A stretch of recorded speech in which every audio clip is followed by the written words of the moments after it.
Hey everyone, welcome back to the channel. Today, I'll show you how to quickly check if your PC is already running Windows 11 version 25 H2.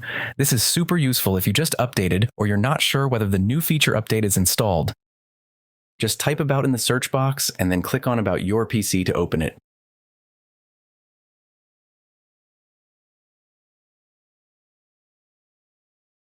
Here, under Windows Specifications, you'll see your edition and version. If it says version 25 H2, congratulations, you're on the latest release.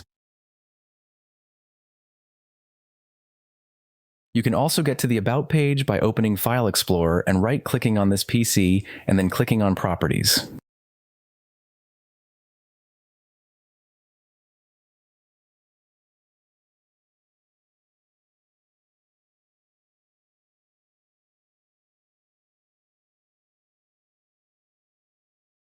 There's also a second method, which is even faster. First, open the Run dialog box.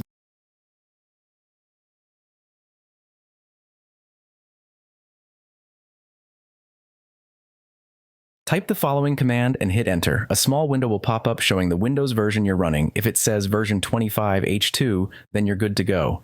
And that's it. 2 quick ways to check if you already have Windows 11 25 H2 installed. If this video helped you out, don't forget to hit that like button, subscribe for more Windows tips and tricks. Thanks for watching, and I'll see you in the next one.